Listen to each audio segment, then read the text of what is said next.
नमस्कार। आज मैं आपके समक्ष एक बेटे के मन की बात रख रही हूँ। आजकल लोग बेटियों की तारीफ़ में बहुत कुछ लिखते हैं, उसकी प्रशंसा करते नहीं थकते। बेटों के बारे में हम लिखना भूलते जा रहे हैं। ये बेटे बहुत प्यारे, बहुत न्यारे होते हैं। जीवन भर दुधारी तलवार पर चलते हैं। माँ के लाडले, पिता का कवच पाकर दुनिया से लड़ना सीखते हैं। बचपन से ही सुनते आते हैं, तू मेरा राजा बेटा है, बड़े होकर घर की सारी जिम्मेदारी तुमको संभालनी है। पढ़ लिख कर कुछ बन जा, वरना न अच्छी नौकरी मिलेगी न कोई व्यवसाय कर पाएगा।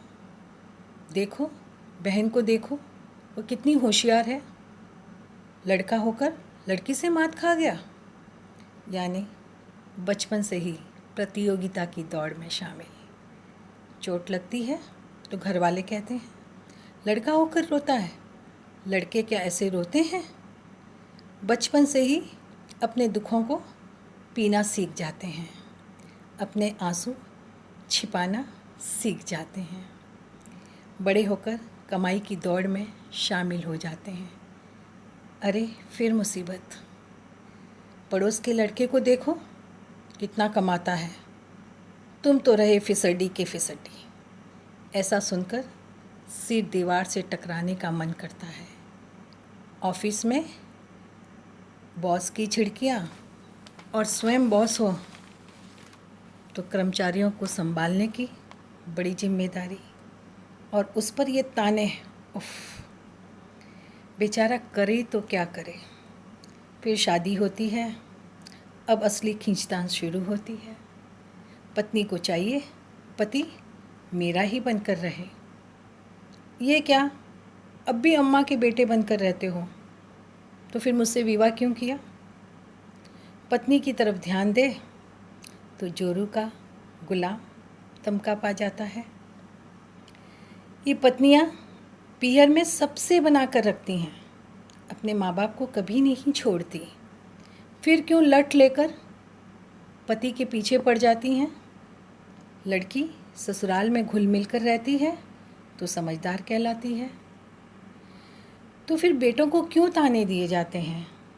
जरा बेटों की व्यथा को भी तो समझो, उसे खुलकर जीने दो। क्यों दो चक्की के पहिए में वह पीसे। अरे खुलकर उसे भी तो जरा सांस लेने दो। बेटियां अपनी हैं तो बेटा भी तो अपना है, सुख दुख का साथी है।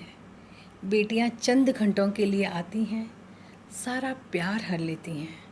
अरे बेटा तो रात दिन आपके साथ रहता है, आपकी सेवा करता है, पत्नी के सारे अरमानों को पूरा करता है। ऑफिस से घर आने पर फिर हम क्यों उसे परेशान करते हैं। थोड़ा सा आराम करने दें, क्यों उसके सामने शिकायतों की पोटली लेकर बैठ जाते हैं। अरे मुस्कुराकर उसका स्वागत करें, उसकी थकान उतरने दें, उसे भी तो खुलकर हंसने दें, हर चिंता से मुक्त होने दें। अपने वंश की बेल को हरा भरा रहने दें और पत्नी सही अर्थों में अपने पति की सधर्मिणी बनकर रहे और अपने पति को जी भरकर खुश रहने दें, खुश रहने दें। नमस्कार।